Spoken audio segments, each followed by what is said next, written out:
Pat, records in the bag. Have you had time to reflect on the achievement? Yeah, a small bit. You know, the games are coming thick and fast, so you can't be thinking about it too much, but obviously just delighted to get it out of the way. It was something I wanted to achieve last year, but it didn't happen because obviously injury and stuff, and just delighted to get it over and done with now.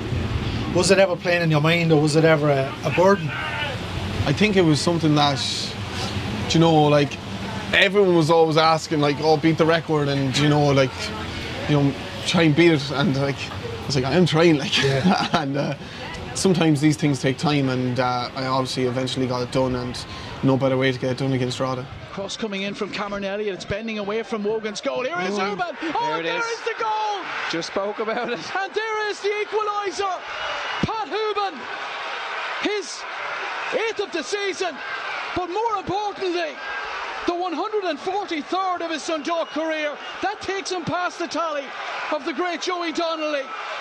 The man who is arguably the best League of Ireland striker of his generation is now the outright, undisputed greatest goal scorer in the history of Dundalk Football Club. Do you appreciate the magnitude of becoming this club's all-time goal scorer yet? Probably not fully yet. You know, it's probably hard to take it all in completely, but obviously to break such an incredible record that was set back in 1946, you know, it's something that I should be proud of. A lot of the family are proud, friends, all the people who are close to me, they're all proud. You know, something that you never knew that you were going to achieve when I first came to the club, but as you get closer to it, you know, I'm absolutely over the moon to do it. Unbelievable history at this club, and now to cement have my own honour here, you know, there's no better feeling. Paul Doyle puts it in, flicked on by Lee. Hoban is there. He's done it. Pat Hoban has done it. Pat Hoban has done it. And Dundalk have overturned the disadvantage, and it's mayhem at Oriel Park. Absolute mayhem. It's not only the club you've mentioned about the town itself. You just love Dundalk. Dundalk loves you, but you love Dundalk back. You know, I do. I love it here. I've a lot of friends here. You know, I've friends that are outside of football, and I just love being here. Just reminds me a lot of my own hometown, just a bigger version of it. And you know, I'm comfortable here. If I put that into sense, I am comfortable here, and I just, you know, there was no better feeling than winning games of football for Dundalk. When you come to the town, you go for a coffee, wherever, and they're all talking to you about the game. Now, not so good when you're losing, but there is just a good sense of like a community here, where when you're doing well and you're winning games and you're winning trophies, like just the lift it gives the town, it's just incredible. Like the support from the town as well is incredible. Just flags everywhere, people wearing Dundalk jerseys everywhere, and you know, there's no better feeling than that, being a part of that. Here's McDonald. Now Hoban. Oh, he squeezed it in. Slingerman left rooted to the spot, and Dundalk take the lead. Lovely little ball, and Hoban just took his time and trickled it past the goalkeeper. Look, obviously Stephen Kenny brought me here in 2013, and he saw something in me, and it could have been so different. I could end up playing for Limerick. That's how close it was. But that talk with Stephen, and you know, I came here and he improved me as a player on the pitch and made me an out-and-out number 9, and you know, I excelled from that, so it was good. Well, it's the survival of the fittest almost. Into Hoban! Answer that! Great finish. What a finish that is. What a finish that is. Well, he started the game as joint top scorer in the league. He now is the top scorer in the league. That's his 20th league goal. Ball played in by Darren Meenan. What a finish. Great ball in the box. Great ball in the box. It's the finish, George. I mean, this is a striker's goal. The ball comes in, difficult, on the half volley, top corner. taken. The one against Bray at the Carlisle grounds, the weather was a lot worse than what it is here today, and that's saying something. But it was a crucial goal to set us up for the Cork game at Oriel to win the league a week later, wasn't it? Yeah, funny old game that one was, because I was screaming at the referee about 10 minutes before that saying call the game off because we were 1-0 behind, and you couldn't play in it. It was literally unplayable, and never forget the goal. Darmeen, an unbelievable whipped cross, just goes over the defender's head, and I've met it on the half volley on the slide and it went to the roof of the net, and I remember every single goal I've scored, so no matter what goal you hit me with here, I remember them all, and that was obviously a really important goal for us leading into the Cork game. One of the best quotes I think I heard you saying after you broke the record was, you remember the ones you should have had as well and the ones you missed. Are they the ones that genuinely keep you up at night? Yeah, absolutely, yeah. I'm not the best person to be around when I miss an easy chance or a penalty, or because I'm my own worst critic, and you do get your fair share of critics out there.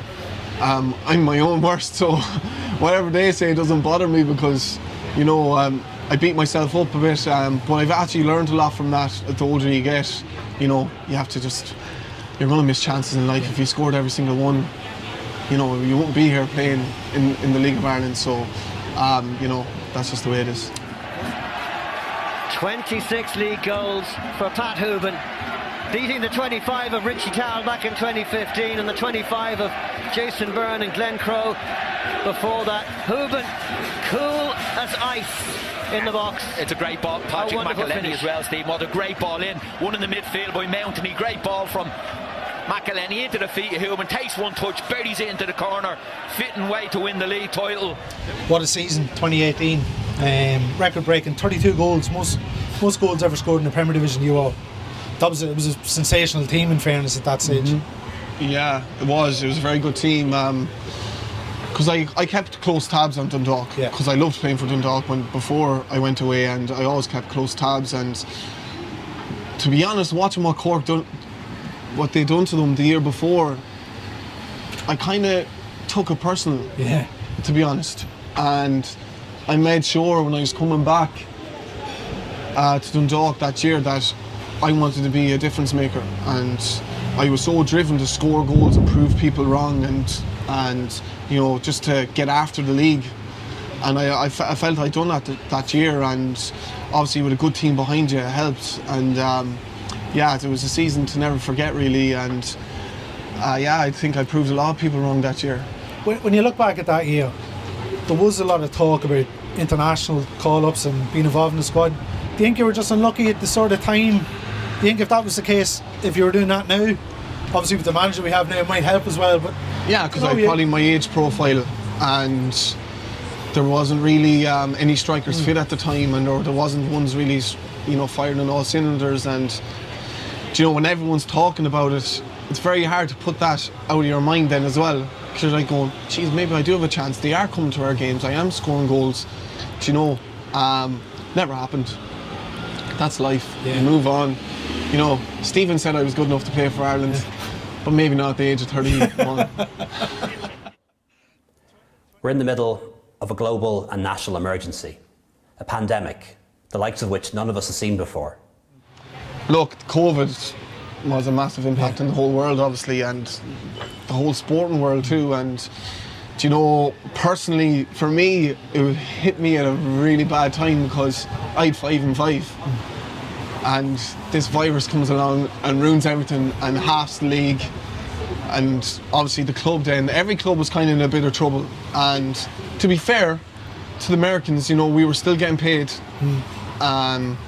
We were still doing our jobs as well. The boys were set certain things to do on each day, programs to do on each day, and we were all doing our job. And but as we know, the club did fall apart.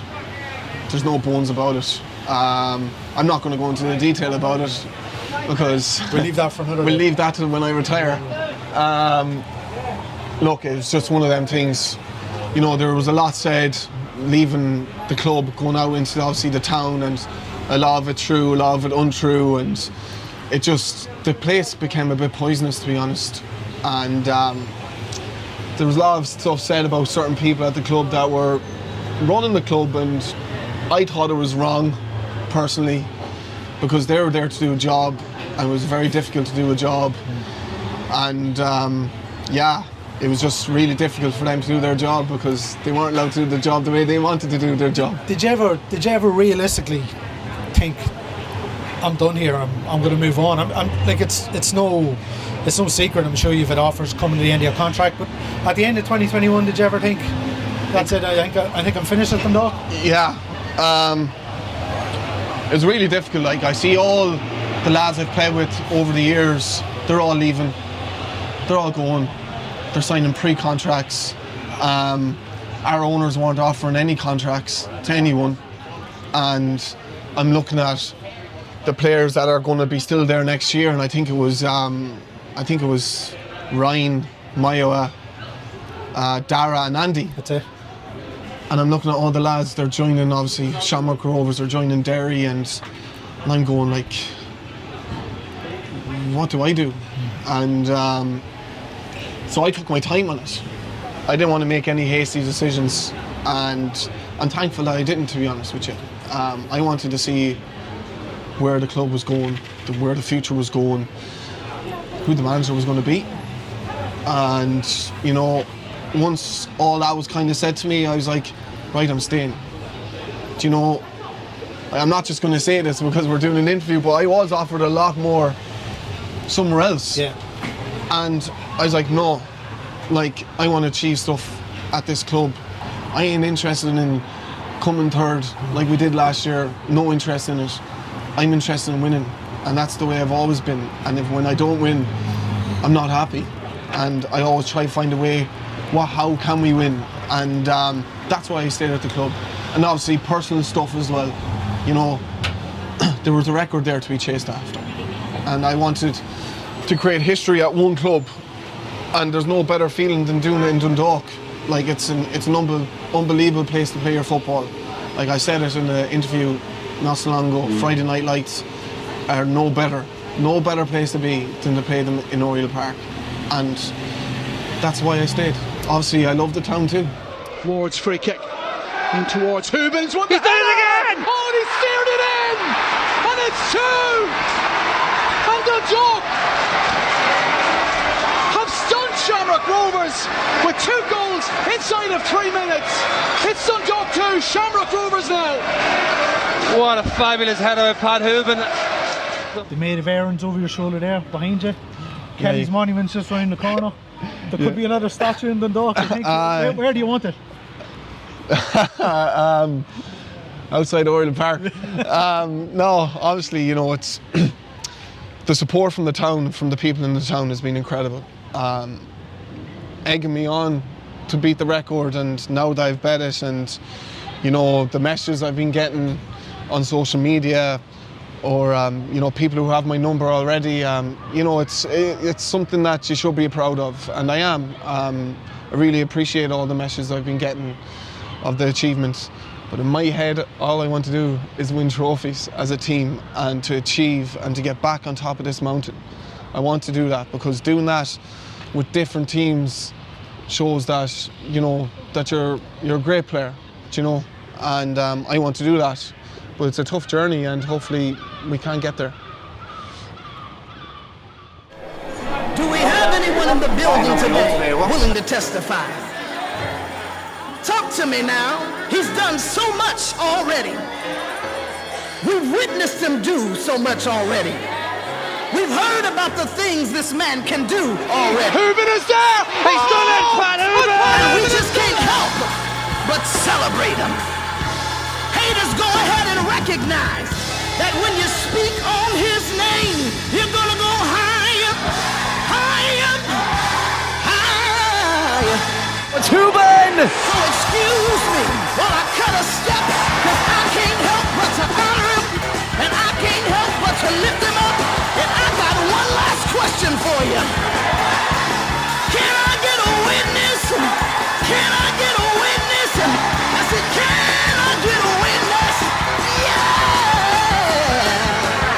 Dundalk superhero number